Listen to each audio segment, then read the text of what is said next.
माझ्याकडे 1 एकर डाळिंबाचे क्षेत्र आहे. आता लागवड करून त्याला 1 वर्ष कंप्लीट झाले या फेब्रुवारी 4 तारखेला आणि 2 एकर द्राक्ष बाग आहे माझ्याकडे. त्यामध्ये 1 एकर कांदा लागवड केलेली आहे मी, उन्हाळा कांदा. मी डाळिंबासाठी आणि कांद्यासाठी मी बीटी गोरे सरांचं मार्गदर्शन फॉलो करतो. त्यामध्ये त्यांचं कांद्यासाठी त्यांनी दिलेलं जे 30 टन प्रति एकर आणि डाळिंबाचं त्यांचं मी एक 4-5 वर्षापासून मी त्यांचं शेड्यूल फॉलो करतोय डाळिंबासाठी. आता डाळिंबाची जी लागवड पद्धत केलेली आहे, ती त्यांनी सांगितल्यानुसारच केलेली आहे मी. माझ्या डाळिंबाची लागवड मी 14/10 वरती केलेली आहे. 2 ओळींमधले अंतर 14 आहे, 2 झाडांमधले अंतर आहे 10 फूट आहे आणि त्याला डबल लॅटरल सिस्टम केलेलं आहे.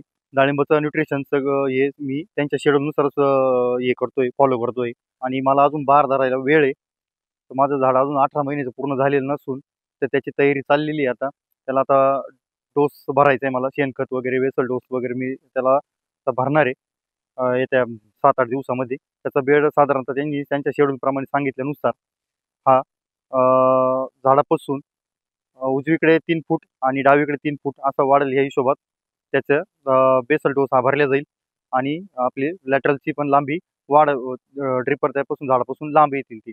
माझ्या डाळिंब बागेसाठी मी ॲव्हेना न्यूट्रिमिक्स सोडतो. त्याचं दर हप्त्याला मी एक शेड्यूल तयार केलेलं आहे सरांनी सांगितल्याप्रमाणे.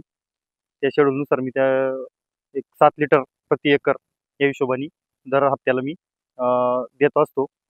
ॲव्हेना न्यूट्रिमिक्स हे प्रणाम कंपनीचं येतं. तर ते मला सुरुवातीला काही अवेलेबल नव्हतं. तर मी ते सुरुवातीला मालेगाववरून आणलेलं होतं. पण ते लांब पडलं. मग नाशिकवरून एकदा आणलं होतं. त्याच्यानंतर पिंपळगाववरून आणलं आणि त्यानंतर मी कंपनीला कॉल सेंटरला फोन केल्यानंतर कंपनीने मला इथं त्यांच्या प्रतिनिधीचा नंबर दिला.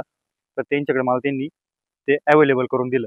अशा प्रकारे मी हे ॲव्हेना न्यूट्रिमिक्स हे डाळिंबालाच नाही, तर मी माझ्या द्राक्ष बागेला पण सोडतो आणि जे कांदे लावले ते कांद्यांना पण सोडतो आणि जे कांद्याचं रोप असतं, रोपवाटिका, त्याच्यात पण मी त्याला पण देत असतो.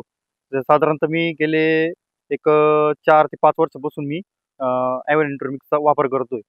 ॲव्हेना न्यूट्रिमिक्सची स्लरी बनवताना मी साधारण एक 500 लिटरच्या पाण्याचं मी किट घेतो आणि ज्यावेळेस आपण ही स्लरी तयार करू, ते एक 15 दिवस त्याचा आपण स्लरी बनवल्यानंतर 15 दिवस आपण तो ढवळीत सकाळ संध्याकाळ ढवळली पाहिजे.